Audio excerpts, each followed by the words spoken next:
Bonjour à tous, c'est Laous sur Itinéraire d'un infirmier, j'espère que vous allez bien. Donc une courte vidéo aujourd'hui pour vous parler du harcèlement scolaire, parce que c'est un sujet assez préoccupant de nos jours. Et du coup, on va en voir la définition tout de suite. On dit qu'une personne est harcelée quand une autre personne ou un groupe de personnes lui dit ou fait de façon répétée des choses méchantes ou désagréables. C'est aussi du harcèlement quand une personne, de façon répétée, on l'embête ou on l'exclut exprès.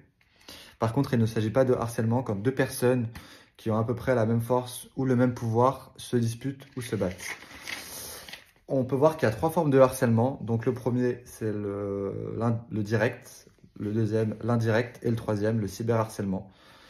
En termes épidémiologie, on peut voir qu'il y a environ 5 à 8% des lycéens qui subissent du harcèlement, environ 14% à l'école primaire et 10% au collège.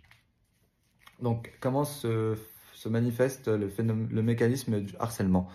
Donc, il y a trois critères. C'est déjà le rejet de la différence, notamment, on peut voir avec le racisme, notamment les personnes qui sont noires.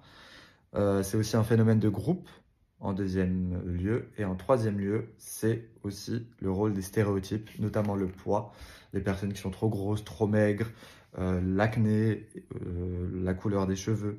Donc il y a plein de facteurs qui rentrent en compte. Et quels sont les effets du harcèlement? Donc les effets du harcèlement, il y a de nombreux effets, notamment sur l'anxiété, la dépression, les idées suicidaires, mais il y a aussi les difficultés scolaires qui, qui se forment. Et ça impacte également le métabolisme et ça induit une érosion de l'estime de soi. Comment fait-on pour repérer un harcèlement scolaire? Donc, les signaux sont faibles, notamment chute des résultats scolaires, absentéisme, retard à l'école, pas envie d'aller à l'école, anxiété, dépression, les idées suicidaires, mais ça, faut que l'enfant ou l'adolescent ait envie de se livrer un peu. Et notamment le rôle de l'infirmière scolaire, donc dédicace à toutes les infirmières, mais c'est aussi le rôle de chacun de pouvoir dépister les signaux de détresse d'un enfant qui subit de l'harcèlement quotidien.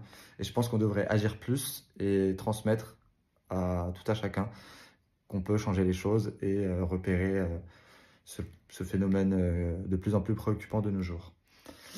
Donc, il faut toujours avoir en tête le risque suicidaire, même au collège, ça permettrait de sauver des vies. Donc, agissons, et puis je vous dis à bientôt pour une nouvelle vidéo. Ciao, ciao, c'était Laou.